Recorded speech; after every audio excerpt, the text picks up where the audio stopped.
Step into uptown Downstairs Abbey. And they're off. Library, drawing room, dining room, back passage, lavvy and the gift shop. The story of a house divided by stairs.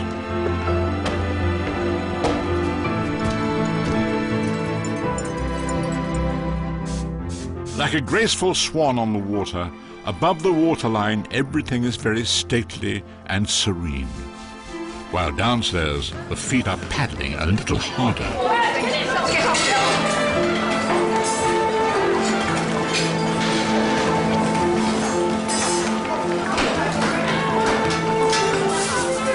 Whilst at the same time real historical events are happening. The morning papers, my lady. My lord, freshly ironed. A little less starch tomorrow, please, Carter. Yes, my lord. The Titanic is sunk? Can it possibly be true?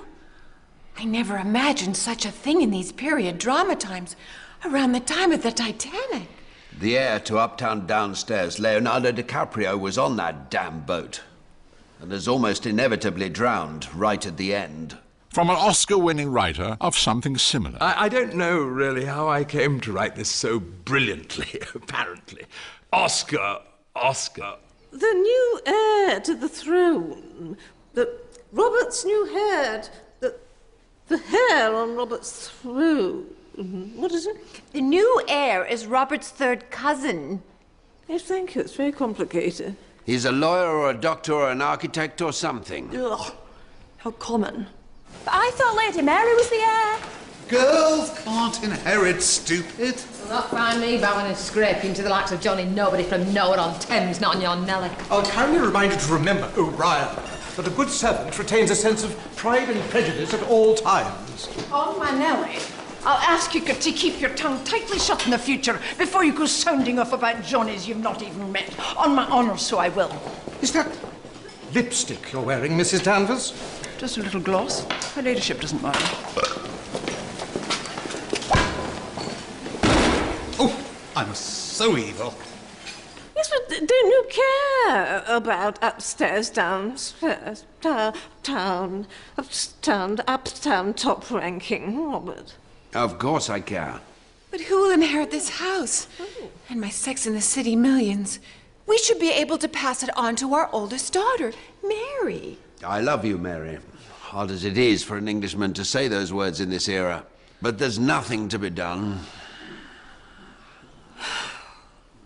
It's just a bit of silliness. Some poshes and their, I hate the word servants, downstairs friends. And then somehow it just happens as if by magic. One big poof, and there it is on my telly. Jolly clever, really.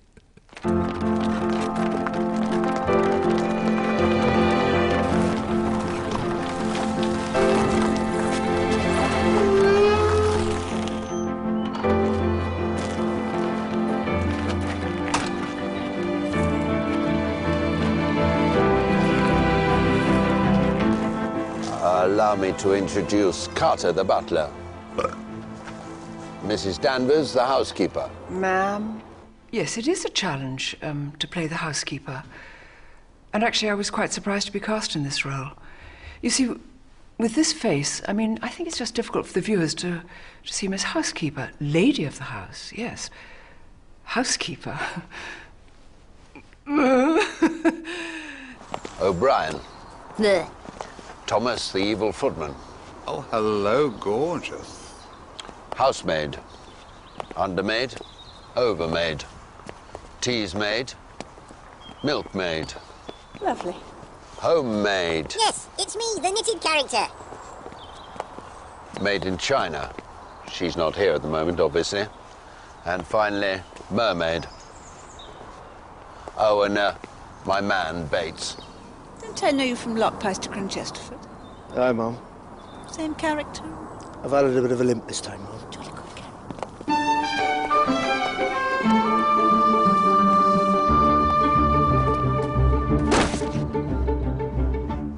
And finally, my family, my wife, Lady Grantham, And my dear daughters. Oh, my word, there's a lot of you. How do you keep up?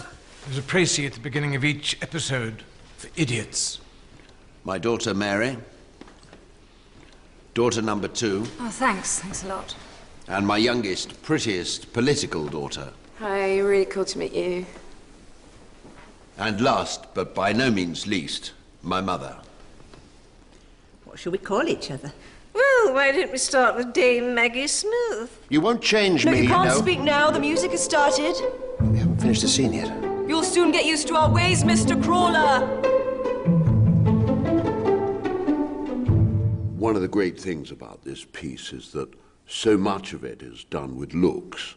Not only is it marvellous to be able to really play the subtext of the piece, but also it means us poor actors don't have to learn so many bloody lines.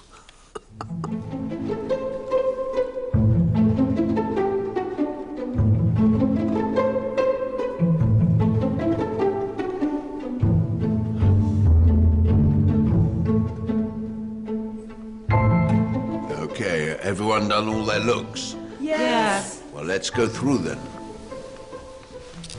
Marvellous. I don't know how I do it. At a time when the whole world was changing, tragedy strikes in the kitchen. What is it, Carter? There's a scratch on this spoon. We must get to the bottom of it.